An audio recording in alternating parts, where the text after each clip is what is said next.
the district's progress. Is that two? For both. So you get 30 seconds apiece. Who would you like to go first? John. I don't want to take your question first, of course. Could you restate the question just so I make sure I have the appropriate response for it? Would you be would you be committed to a yearly sharing the major ways as region to evaluate the district's progress? Evaluate the district's progress. Like, would you share it with the public? Well, I'd be happy to hear it. I would be happy to hear any proposal, and I'd be happy to work with the public. I'd be happy to work with the state of Nevada in general to work on anything that's going to benefit or better the higher education system in Nevada in general. I mean, as a board of regents, you're involved in driving policy, and policy is setting curriculum, and curriculum occurs in the community colleges. And it's important for workforce development that we be on the ground floors, boots on the ground here, and we know what our constituency and what the state considers important. And of course, on my open door, morning, noon, or night. I appreciate the question, and I understand what you were looking for. I think there needs to be more town halls in the districts in which you represent, because I think the input from the folks that you represent and where higher education is going is valuable. I think there is too little of that going on right now, and so I think we get elected regents and then they act and vote in silence without the consideration of the folks that they represent. So I would be in favor of town halls on a regular basis. All right, gentlemen, my name is Scott LaFada, and I'm with Citizens for a Better America, and also Conservatives with Energy Freedom. I'm going to start out with you, Jim. My first question, during this presidential campaign, there's been a lot of talk on the Republican side about eliminating the Department of Education. Let's hear your opinion and thoughts about that. Quite frankly, right now, I haven't seen much come out of the Department of Education that has benefited America yet. So whether eliminating it is the answer, I don't know. Certainly changing it and giving it a mission that has metrics that we can certainly look at and see if it's being successful leads in the correct place. Okay, thank you. And John, same question for you. Yes, I think obviously the federal government is going to do what the federal government is doing. I think the real change is going to occur with our strategic partnerships in the community, reaching out, working with our neighbors, with our business partners. And I think that's really where the change is going to occur. If we're going to rely on the federal government to take care of us at home, we're going to be waiting a very, very long time, or certainly longer than it would take for us to get a result that is geared towards making sure that our community is taken care of and working with the community as a member of the time. I appreciate the question, Mr. LaFont. Thank you. My name is Robert Faust. Thank you both for being here today. My question is, where do you stand on the carry permits on campus? Mr. Faust, who is it directed to? To both parties, please. So you have 30 seconds. If you want me to go first, I'll go first on this one. I'm not in favor of carry on campus, although, quite frankly, I think there are a number of situations in which incidents on campus could have been prevented had we had folks there with weapons to help stop that. But I think making a blanket, everybody can carry a weapon on campus, only leads to situations where the irrational sometimes not have the opportunity to take things. Time. My response is I've heard a lot of different proposals on campus carry. It became a very, very big issue in the last legislative session where I tend to work. And, this is a matter of sitting down. Again, another very important goal is to make sure that our campuses are safe and secure. Campus and education can't be moved forward unless you have a fun environment. And when you don't have a safe environment, it tends to not be fun. So I'm in favor of listening to the proposals that will come and making a final decision down the road. appreciate the question, Mr. Fowles. My name is Pamela Caton. I represent Evolution Travel. This question is directed to both of you. Where do you stand on technology? You know, with Tesla coming in with their gigachip factory, and you know, we're trying to recruit or attract people from California and other states, neighboring states, to come here and bring their businesses here because it's a better tax environment for them. But I found that their families, their wives, don't want to move here. What incentives do you have for corporations, high-tech companies, and students who are looking for a high-tech career and education? What kind of programs do you have in place? Or would you put in place? Would you like to go first? And it's 30 John seconds per Moran, candidate. please. Sure. No, thanks, Mrs. King. And that's a great question. And obviously, you know, we need to have a well-skilled workforce, or else we're not going to be able to continue to attract globally diversified companies like Tesla or Faraday. 80% of our student body, 122,000 students, are in our community colleges. We need to get them certified. We need to get them skilled. We need to create a partnership with Faraday so that when they show up on job, they are not being trained on the job. They have already been trained at the community college level. That's a big talking point for me, and I'm committed to that. We have my family, if I can. Would you finish up your thought? Yes. No, thank you. My family and I, we founded WestCare. WestCare has a division that is specific on veterans issues. It's called FAVA. It's Family Alliance for Veterans Affairs. And it's transitional workforce for veterans, their families, to move them not just through transitional housing, but moving them into a job-related environment where they can earn a living and take care of their families. There's 300,000 vets here in Nevada. That's 10% of the population. We need to get them trained. We need to make sure that they're taken care of. They've taken care of us. We need to step up for them. I appreciate that question. I'm sorry I went over. No, that's okay. Happens. Thank you. We'll be lenient. Next time I'll throw you in jail. First of all, thank you for the question. I owned a technology company for 11 years here in Nevada, and I certainly understand and appreciate the lack of workforce folks available to me in my company when I was building it. I also created advisory boards at UNLV and at the community college in technology because this is the world that we're moving towards. And quite frankly, the buy-in for jobs in the future are going to be tech-related positions. And so folks like Tesla, Faraday, and all the rest, they are looking for qualified workforce people.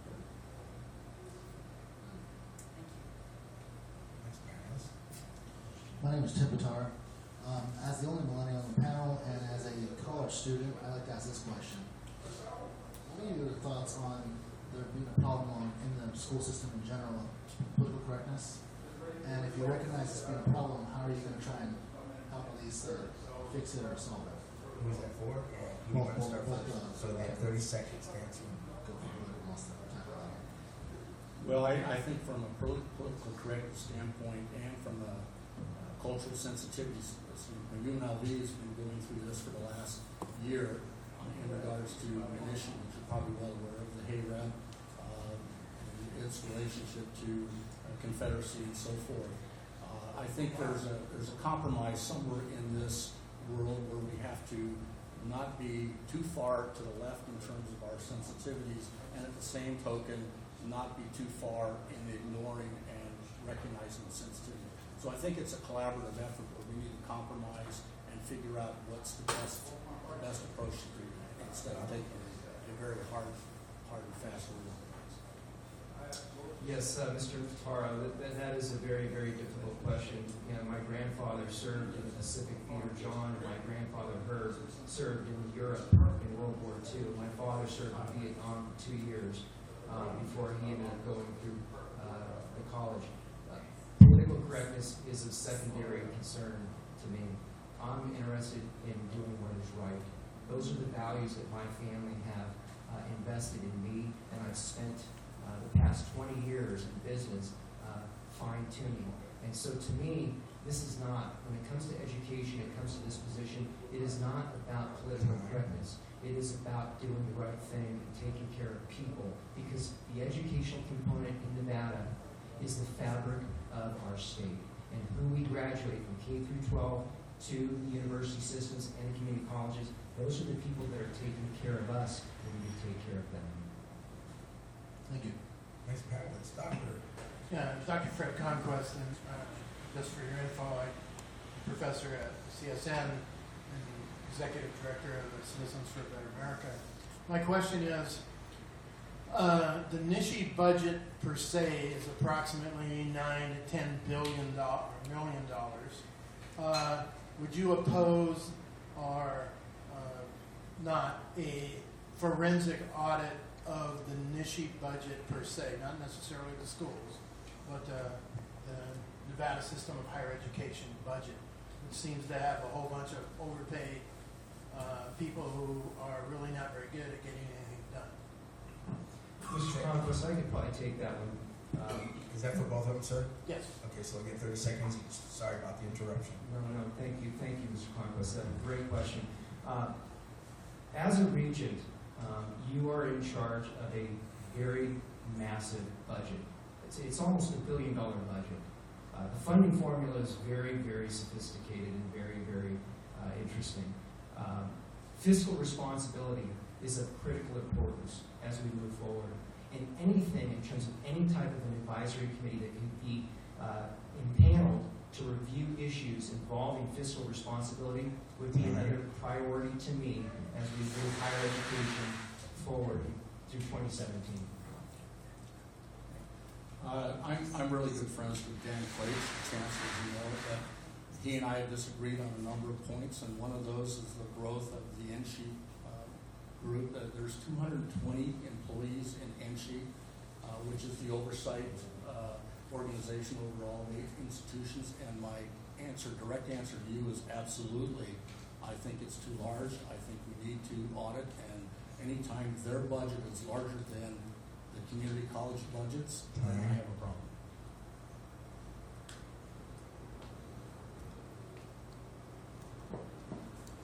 Hi, Patrick Llewellyn, Veterans of Politics.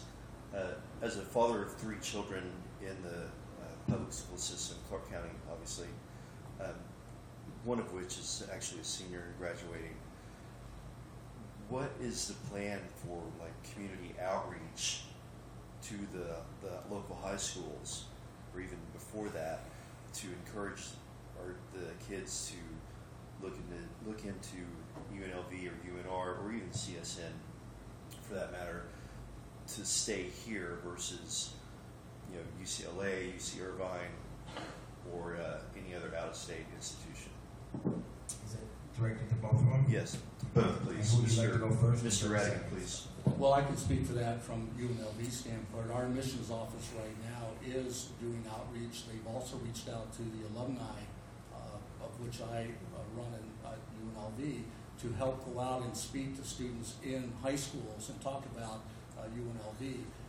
For the longest time, we've always been known as Tumbleweed Tech, and we have come a long way from that. In fact, this year's alumnus of the year is Dr. Tony Alamo, and if you get a chance, read Dr. Alamo's story. He started at USC and came back here to UNLV and said, this is a great school, and finished up here. Yes, no, thank you, Mr. Llewellyn. As I pointed out in an earlier question, the right hand has to be telling the left hand what the right hand is doing. And the coordination, with all due respect to Mr. Radigan's position at the University of Nevada, Las Vegas, very small component of the higher education system in general. As I pointed out earlier, 80% of our student body, which is 125,000 students that we're educating, are being educated at the community college. We need to make sure that we provide that hand-holding to link and integrate K through 12 and our higher education. I went through public school here, Howard Wasden, Hyde Park, so I know what the system's like. It can be much better, but there has to be a sharing of information between both K through 12 and our higher education system in general, not just at the university levels, at the community college levels. That's where our people are getting the skill set to be able to feed their families, to have good paid jobs that will be fulfilling. Thank you for the question, Mr. Llewellyn. Thank you. Hi guys, Michael Broadway, Veterans in Politics. My question is for both of you. District 13, you're running for it. What are the 2 number 1 issues you see, and how do you intend to correct it? I'll start with you, Mr. Radigan. In my district, there is a large population of senior citizens who have grandkids, and I know that their concerns are of getting their children into college, and all grandparents want their kids, the best for their kids and their grandkids. So that's going to be number one for me, is getting them into college without securing heavy student debt. Because quite frankly, in this day and age, grandparents are being asked to step in more and more to assist their children and their grandkids, and I don't want to see them having been saddled with debt. And I didn't get a chance to answer the second part. So I apologize. Yes, again, and I appreciate the question, Mr. Broadway. Two things. Obviously, number one, accessibility and affordability is of critical importance. We went through that a minute ago, and we also talked about economic development in the form of workforce development and enticing, attracting big, globally diversified businesses to Nevada. The second issue is obviously making sure that this medical school is done right. We're the only metropolitan city in the country that does not have a teaching hospital or a medical school, and that is where our care comes from. And we are deserving as Nevadans, not just the constituency of Ward 13, we are deserving of only the best medical care, the best quality of medical care, and that's why this medical school, we have a chance to do it right, and we only have one chance to get it right, and we're going to do it right, and I'm looking forward to participating in that process. Healthcare is of critical importance, and it needs to be better in Nevada. It will be better through the medical system. Thank you. Yes. Good afternoon, gentlemen. Thank you for joining us here today and letting us scrutinize you so publicly. My name is Karen Steelman. I'm the Auxiliary Director with Veterans in Politics, and one of the issues that I often find when we're interviewing candidates is that you often have opposing views on certain issues.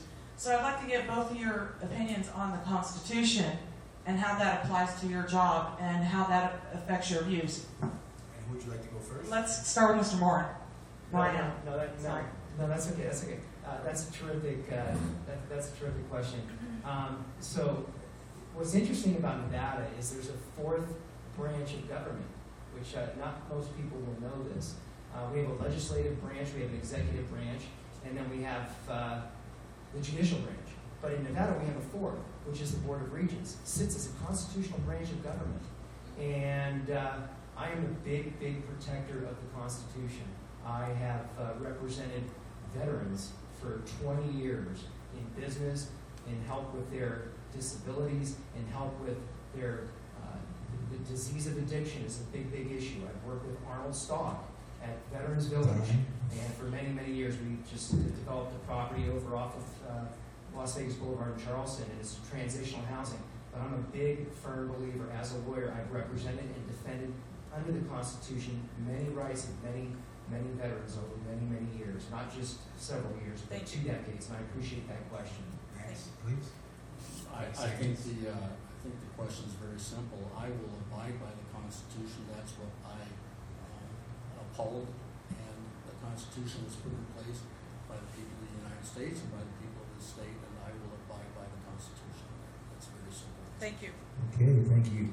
So we have a couple more minutes left. Does anybody have a follow-up questions and direct them to the candidate, please? Go ahead, sir.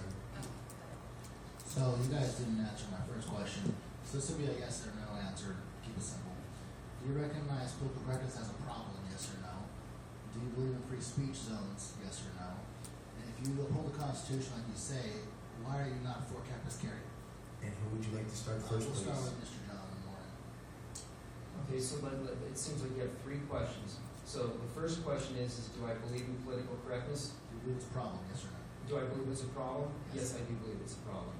The second question is Free speech zones. free speech zones? Yes, I'm on campus. a protector of the Constitution. Third question, Wait, so do you believe in free speech zones? I believe in free speech zones as protected by the Constitution. Okay.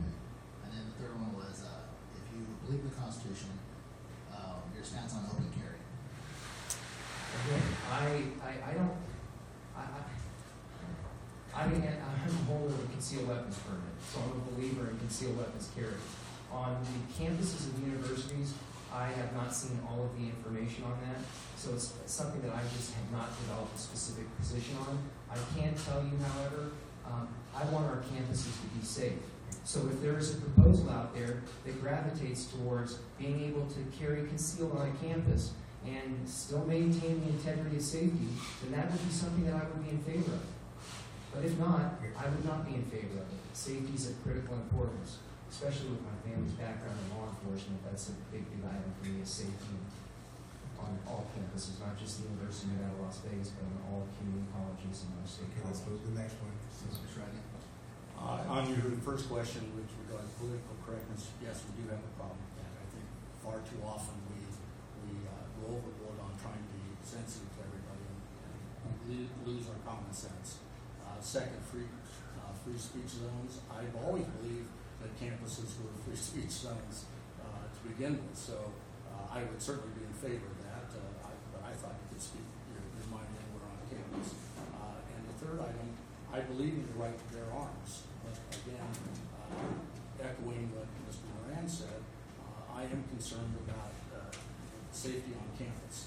And it's not 99.9% of the population that I'm afraid of. It's the 0.1 that I am afraid of. And so unfortunately, sometimes we penalize the 99.9 based on the 0.1. But I think I would not want to see or talk to a parent that lost a child because the 0.1 was there. Thank you. Next, please. We have one more question. Oh. Please. Mr. Moran, pardon me. You stated that you wanted to make college more affordable for students. You did as well, Mr. Radigan. How do you propose doing that? What kind of plan do you have in place for that? Well, making colleges more affordable, we have a limited general fund budget that's created by the governor and the legislature. I have spent most of my life professionally working with the legislature, both our assembly members and our senators up in the state legislature. There are a lot of programs. This next session is going to be a higher education session. The last session was a K-12 session. The governor's made it clear that this is going to be a higher education. I can get involved in that. The second thing I can get involved in is being able to go out and create relationships with our business leaders, with our friends and family, with our community members, with our neighborhoods, to bring in more revenue in the form of endowments, in the form of scholarships, and to continue to bring in new money. It can't just be the Boyds and the Macs and the Thomases and the Saltmans, and we need to bring in new blood. And it's my generation that's 44 years old. It's time for us to step up, not just via rolling up our sleeves and getting to work, but also raising money for the higher education system. Would that be something you would do personally or hire somebody to do? Oh, our family is already doing it personally. We have endowments both at the University of Nevada, Las Vegas, and an endowment up at the medical school in Reno. So I will continue to even do more, and that's really why I picked this race as opposed to something else. Thank you. Run this up. Okay, so we're all done, guys. But is it a yes or no one? Can you do a yes or no? Mr. Radigan didn't answer the question. Like it was only for one you said. So. No, I said I think both of you. Well, then they should have 30 seconds and Okay. clarify that. That's So I'm okay. sorry about That's that. fine. No So problem. I appreciate that. So, one more question then. Yeah, Mr. Radigan, you sit here and say that you don't want to talk to the parent of the 0.1%. Do you want to talk to the parents of the 50 people that are dead because the 99% didn't carry? No, I said I didn't want to talk to the parent of the individual who was lost because of the 0.1%. One single life is important to me. I agree. And But how can you sit and say you support the Second Amendment if a guy's Remember, this is an 23? interview, not a debate, please. Thank you. what I'm saying is I agree with the right to bear arms.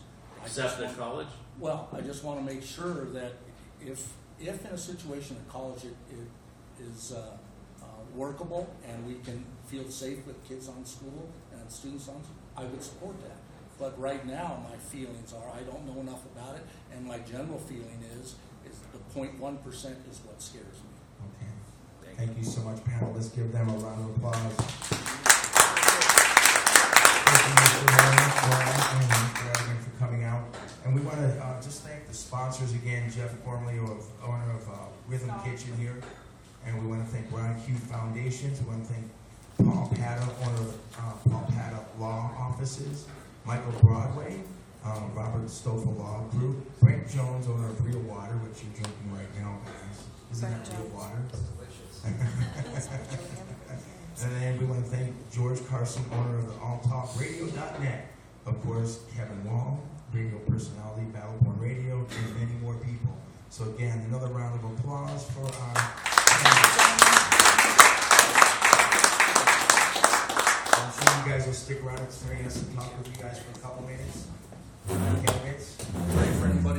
Chad. Thank you so much. Thank you, sir. My thing is this, if it's a Second Amendment right, how can they pull it out of the college? And then I understand your position.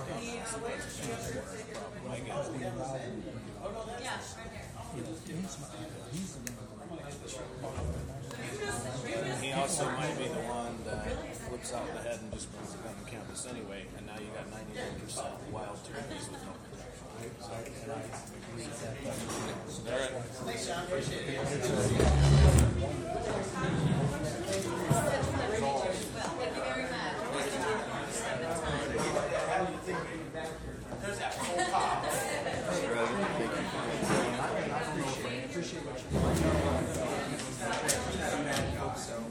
Thank you.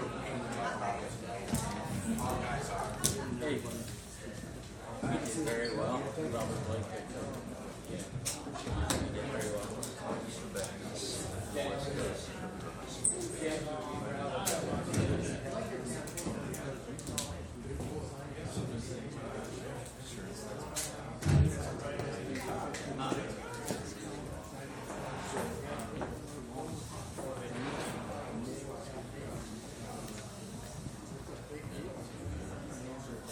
Hello, how are you, sir? Hi, how are you doing? Next one here, over there. What do we got here? Well, my name is Robert. It's great to know you, sir.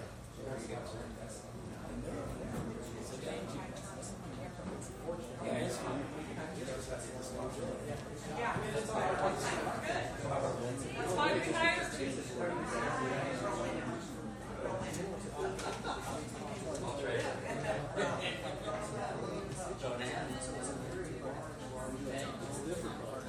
Hello, I'm Ella. Hey. Yes, I've met you before, yeah? Yes, welcome. Some of those questions I actually.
Yeah, 6 years.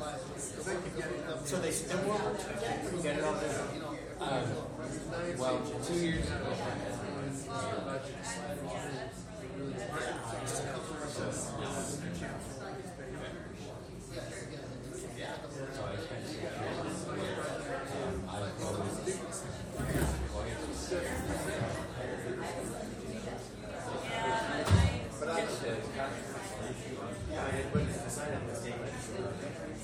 Well, you know, they scheduled that, so none of the. if it becomes a policy, that the board says it's okay, then the board would bring it to the legislature. So the legislature, and if the legislature were to say it was okay, unless the board says it, then the college is okay. So sort of like, it's a chicken and the egg thing.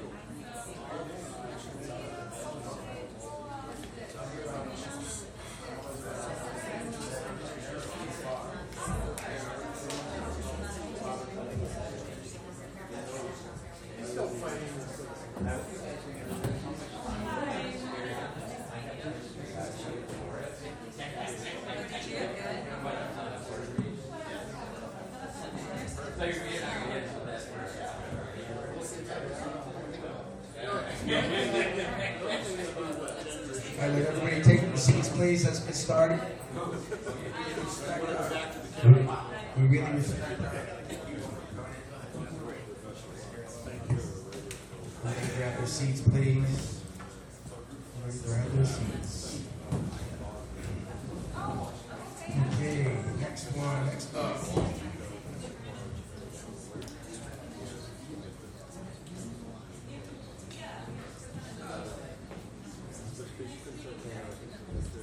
Mr. Broadway, will you please take your seat? Mr. Llewellyn, will you please find your seat? You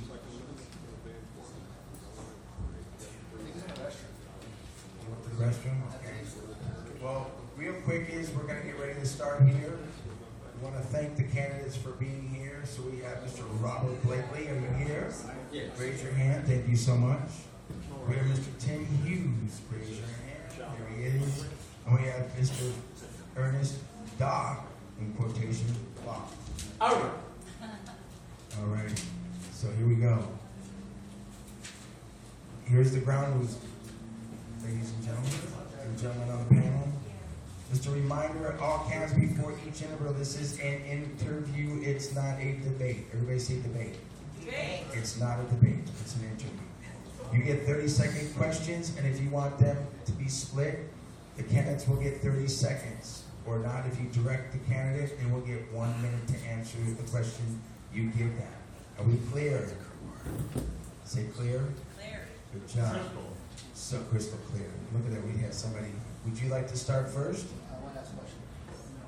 You want to ask a question? Is it possible if we just ask a question without directing it? It's assumed everyone has to answer it? Well, remember, you only get 1 minute, and we are on a time frame. So it's how you guys want to do this. I'm going to give 1 minute for your question to be answered. So if you want to split it between candidates, use a yes or no. Use your question into a yes or no if you want to find the answer. Does that make sense? Okay, yes. All right? Thank you so much. Because I respect these guys' times, I respect your guys' time. And I love my time. By the way, my name is Kevin Child. I am one of the school board trustees of the Clark County School District. And I appreciate all candidates being here. Let's give a round of applause to these gentlemen. And let's give a round of applause for our panelists. Yes, and you can clap for yourself. All right, so we know the game rules. Let's see. Let's start with Mr. Doctor there. Dr. Fred Conquest from CSN and also Executive Director of the Citizens for Better America. This is a question for everybody. The State Board of Education essentially is the proxy for the governor in terms of education in Nevada. We tend to be last or at the bottom of education. For each one of you, if you are lucky enough to win the seat, how are you going to improve education? What is your plan? You have 20 seconds each to answer that. Remember, as big as you want. You're only going to get 20 when you do a yes or no question, correct? good job. Thank you, doctor. So you get 20 seconds, and I will tell you time, and then you're done and finish up your sentence. Thank you for your thought. Which one of us? Who do you want to start first, doctor? Let's go, Mr. Hughes. Great, thank you. So first of all, thanks for this interview. I appreciate it. So I'm a former teacher, former principal, and currently work to train teachers locally and recruit teachers locally. I'm partnering with CCSD schools, and so I understand this issue pretty intimately. I think there's lots of things, more than I can answer in 20 seconds. I think we need to continue to increase the supports we have for our teachers and our principals. We need to make sure that our funding is done in an equitable sort of way. We need to make sure that students that have more challenges are given additional supports. So those are three. There's many more, but hopefully we'll elaborate on this later. Thank you. All right, I guess I'm going next. The first function that we have is actually as oversight, and so ours is really to set policy and to look at ways in which we can look at the standards of the education, and then look at how it's being being implemented in the different districts. So ours is an overview. If we have any chance of survival as a county, as parents, or as our students, as a state, or as a country, we have to do three things. Stop Common Core, stop SBAC testing, and rein in the multiple layers of unaccountable bureaucrats in education.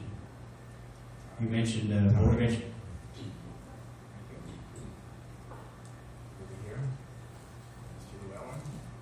Hi, Patrick Llewellyn, Veterans in Politics. If I could please, I would like for Ernest to continue on the previous questions asked by this gentleman. Okay, so you'll go. You want him to have the minute? Yes, I would like to hear more on that. You got a minute to ask for any one of these, and that's Very good. So That's you what I want the wish. full minute on Mr. Locke? Yes, Okay, please. Mr. Locke? Yeah, the State Board of Education is made up of 11 members, only 4 of which are elected by the public. One's appointed by the governor, one's appointed by the Senate, one's appointed by the Assembly, and several are appointed from the Teachers Union, the Administrators Union, the Association of State Superintendents. They have way too much influence upon our children's education. So we need all 4 of these elected positions that represent the students, represent the parents, and represent the taxpayers to have their constitutionally given positions rather than additional representation for the teachers, the principals, and the superintendents. Okay, next question. Thank you. Broadway. Would you guys be for or against teachers carrying firearms on campus? Be a yes or no? I'll start this one. I was on the Board of Regents before this for 6 years at the university system, and I actually voted for campus carry. Both of the times it came before the Board of Regents, it was defeated, but I personally voted for it. Additionally, the lady that was kind of the spokesman for a number of years, who had an incident up at the UNR. Mr. Hughes? So my overall philosophy is students need to have a school that is safe for them, and every student deserves a safe and secure school. I don't think teachers are in a position to have to worry about carrying a firearm. They have a lot of things on their plate already: lesson planning, how to meet the needs of each individual student, how to think about a curriculum from start to finish. Thinking about safety of them carrying a weapon on top of that is not something that they have time to do or should be doing. There have been no school shootings in Israel since 1972, when the teachers were required to be armed. In the Clark County School District, faculty and staff can be armed with the written permission of their site supervisor. Most people don't know that. That would be the principal of the school. Gentlemen, my name is Tipitar. This is a simple yes or no question, and I really do mean yes or no. It's that simple. Okay, so here's my question. Do you believe political correctness is a problem in the school system, yes or no? Yes. State it one more time. Do you believe political correctness is a problem in the school system, yes or no? Yes. I think it depends on your definition, but I would say It's overall, a yes or no, sir, sorry. I'm sorry, that was a yes for Oh, yeah. clarification? Thank you. This question is directed to everyone, each of you gentlemen, thank you for being here today, by the way. What is your strategy for reducing class size? If you have a strategy at this point. I'll start with me, I guess. To begin with, that's somewhat out of the Board of Education's purview. That's more in the district's purview. But the best part that we could have a part of that is to get adequate funding so that you could have smaller classes because you have more teachers. Adequate funding for teachers? Yeah, and more teachers. No follow-up until we get done. Okay. Thank you so much. Appreciate that. Mr. Luke? Yeah, absolutely. Where does that adequate funding come from? We have to take it from the central bureaucrats that are contributing nothing to the education of our children. Then we will have adequate funding without raising property taxes, without raising the vet tax. So get rid of the central bureaucrats, put it into the classroom. Time. My name is Robert Faust. Hold on, Mr. Faust, I appreciate it. Thank you. So much. The challenge is before we get to class size reduction, we have to actually address the teacher shortage crisis. I talked to principals across the state and across the district, and they don't have enough teachers to fill their current class sizes. So to think that we can reduce them when we don't have the high quality teachers to put in those classrooms is sort of getting ahead of ourselves. So we need to focus first on the teacher shortage, and then we can talk about reduction. My name is Robert Faust. I would have a question for all three of you, and I'll start with Mr. Hughes. Where are we at on transgender on the restrooms in schools today? Hold on, is that a question for all of them? Yes, it was. Yes, sir. Mr. Thank you. Hughes You want to first. start first? And what do you want second? In order, please. Thank you, sir. Yeah, so I stated previously, so one of my beliefs is every student, regardless of their identity, should feel safe and secure going to school. And so I would be open to looking at different policies. I have not seen any specific proposals that address that here locally yet, but I would be open to hearing from the community and getting their thoughts on that. But I do want every student to feel safe in the school that they go to. Well, I think you should be going to the bathroom that is and compared to your birth certificate. So I kind of think that's where you should probably handle that. I am sympathetic to the concept of the transgender people, and fortunately,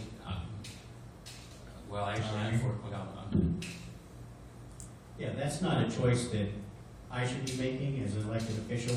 The governor should be making. Secretary King of the U.S. Department of Education should not be making that choice. President Obama or President Trump or whoever should not be making that decision. Who should be making the decision about our schools? How about the teachers and the parents at every individual school? Not a countywide policy, not a statewide policy, certainly not a federal policy. Keep it at the local level. Thank you. All right, let's move on to the next question. Firstly, the governor and the state legislature pass a margins tax, or actually it's a gross revenue tax on all businesses. And supposedly that money goes to fund education, although they refuse to earmark it. I'm going to ask each panelist to comment on that particular tax and your thoughts around either making the current educational system more efficient and fitting in the current budget, or to raise that particular tax again, which has been a conversation behind the scenes this year in terms of raising the gates on that tax. So let's start over here with Dr. Locke, please, and let's move on. Yeah, 20 well, seconds each, please. Thank you. The easiest way to fund education is to increase class size. That's the quickest and most dangerous way to increase funding. The second easiest way to increase funding for education is raise taxes. Let's do it the hard way, and let's do it the correct way. Get rid of the central bureaucrats, return all power, decision-making power, including budgeting, to the teachers and parents at each individual school. Thank you. Thank you. In terms of this tax, I think we need to keep it where it is today. I don't think we should increase it in any way. we've already got mechanisms in place that we're spending that money, so we'd have a problem if we did away with it. So that's really where we kind of just gotta maintain the status. My general sense when I think about taxes and school funding is that education is the single most important thing we could invest in for the future of our state, and everybody has a vested interest in that, and so I do think that everybody should play a role in helping to fund that. We currently do have one of the lowest per people in the country, as compared to lots of other states that our kids are competing with, and so funding is a huge issue facing our schools right now. My name is Rowena Griffith, and I'm the founder of Shine Family Foundation. This question goes to relative to other subjects students are required to take. How important is science in your opinion? And would you like to start first, please? Ernest. Well, as a scientist, physician, podiatrist, it's very important. Not every student in our schools is going to college. Probably less than 10%. That's the number that should be going to college. But every student, including the 90%, need to be able to know the difference between junk science and real science. To make decisions about GMO, make decisions about global warming, make decisions about transgender. 20 seconds, please. Well, I have two Bachelor of Science degrees, one in both in engineering, so obviously I think it's of the utmost importance. And I would be very concerned with the standards in which we have for science in the schools, and in that being part of the big Time. Thank you. 20 seconds, please. Yes, I agree. I also have a science background, was a pre-med student at the University of Nevada, Reno, and decided ultimately to serve my country by getting an education. A lot of the jobs of the future will require a very technical and scientific background, and so that's hugely important to set our kids up for success, to make sure we have a strong and rigorous science curriculum. Okay, time. All right, candidates, we're going to let you have 1 minute. Why you want to be in your elected position? So, who would like to go first? Tell me. Raise your hand.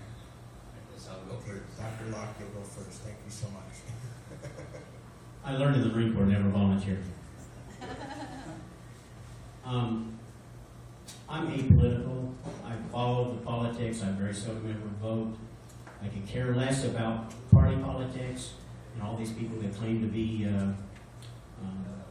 campaign specialists and all that. It's a game for them, but we're not playing a game here.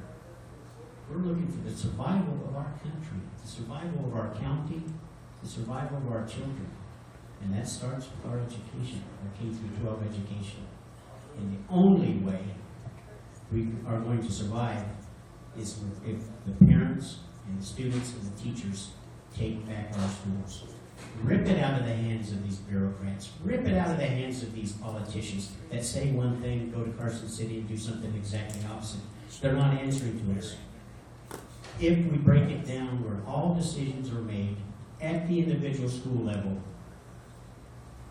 a statewide or a federal-wide politician can't come in and take that power away. If Planned Parenthood wants to teach our children, they'll have to go make their case at every single school. Finish up your thought, please. Thank you for your time. I want to say one thing about Kevin Childs. Everyone talks about him as a laughing joke. He's run for every office and he happened to got elected to the school board. Guess what? I'm driving along Desert Inn at 6:30 in the morning. He's out there on the sidewalk walking up and down the street with the president, with the principal. This guy is at the schools every day, all day long. He's doing his job. Give him a hand. Give Kevin a hand.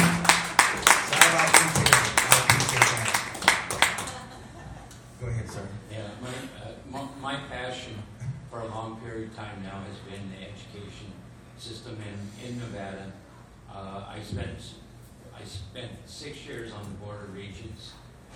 Did everything I could in that time to improve that system. One of the areas that became apparent to me that was an even bigger problem was the K through 12 system here in Nevada, and that's why I'm committed to doing this position and trying to improve this area. You okay? Yeah. All right. Anything else? I think You still got some minutes left. I mean, you still got some seconds left. Oh, well, I spent 30 years of my career here in Las Vegas, 20 of it in the construction field, working on projects at the Nevada test site, in Tonopah, the air base up there, on Yucca Mountain. I've done a lot of things with military organizations. So I've been almost like a civilian military individual in my life. So I am a third-generation Nevadan, native to Las Vegas. Grew up in a working-class family, and was the first in my family to go to college. And so I personally saw firsthand what an education can do and the doors that can open up. And unfortunately, our state is lagging behind, as you all know. We're one of the last in the nation. And so we need to do better by our kids. Our kids and our families deserve better. The State Board of Education, they do implement a lot of the policies that the legislature decides on, but they also are involved in a lot of nuance and complexity around specific policies and some of the technical aspects. So it's really important to bring somebody who has experience in knowing different levels of the system. I've worked with school districts, I've worked with teachers, with principals, different levels of the system, so I understand those vantage points. So we really need to have that sort of experience and expertise to be able to make sure that our policies can serve our kids well. I would agree also that it can't just only be the board. We need to all come together. This is everybody's vested interest. And we need to make sure that we do hear from the voices of our community and our families so we can make this a much better experience for our kids. Thank you all very much. All right. Give them a round of applause. And so this was for State Board Education District 1. We have Robert Blakely. Raise your hand. There you go. We have Tim Hughes. Raise your hand. And we have Ernest Doc Locke. Right? All right. There you go. So anyways, you know what I'm going to do? I can answer. Give me one question from the panelists, and who would like to go first? We'll do one more. Guess not. Well, oh, here we go. Doctor, go ahead. You get. How long? Go ahead and ask your question. Okay, for everybody, the State Board of Education spends a lot of money that is more or less allocated through the legislature. Would you be opposed or to a forensic audit of the State Board of Education or not? Just yes or no? That'd be 20 seconds. Yes. There you go. Yeah, I don't have a problem with that either. Yeah, I think we need to use our resources efficiently, and so it's important to have a third-party evaluator. All right. Now, I see some audience out there. Does everybody want a question? One question out there? Does everybody have a question out there for our candidates? I guess not. Here we go. We got it. State your name. Good afternoon, gentlemen. Thank you for joining us here today. My name is Karen Steelman. I'm the Auxiliary Director for Veterans in Politics, and I'm going to ask you the same question I asked the last panel. And again, it's because often in these interviews we hear opposing views on certain issues, but we have one Constitution and one set of laws. So I'd like to hear each of your position on the Constitution, how it applies to us and how it applies to the duties of the office you're applying for. Would you like to go first and they get 20 seconds to answer? Let's go first with Dr. Lauck. On my 17th birthday, I took an oath. That oath did not expire. Thank you. I believe in the Constitution of the United States of America, and I defend it with my life. I have to. Thank you. Yeah, there's a whole lot of issues that come up in schools and school systems around the Constitution and around civil rights, and so certainly believe we should follow the letter of the law and make sure that we are thinking about how our legal system can support our education system. Okay, now give a round of applause for Mr. Blakely, Mr. Hughes, and Dr. Locke. And this interview is for State Board Education District 1. Thank you, gentlemen, for being here again.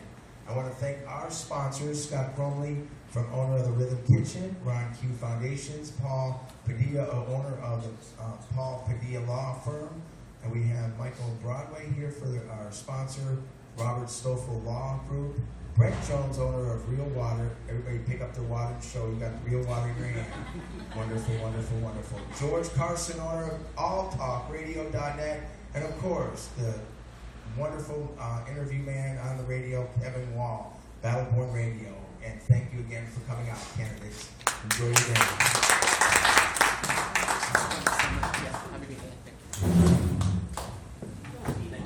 Oh, I just do what I do. I don't do it to show. I just wanted to make people know our kids do a good job. Thank you so much. Yeah, of course. Thanks for being here. It's real nice to meet you. I think we've met before. Thank you. You bet. Thank you. You bet. Scott.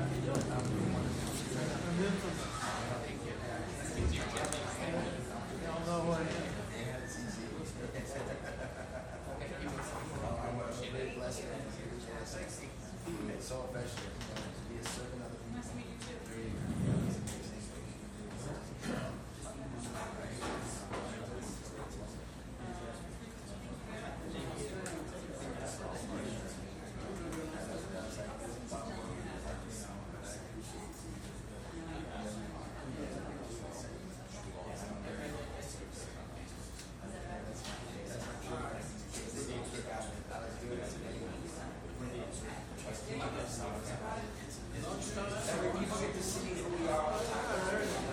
Nobody come by and take the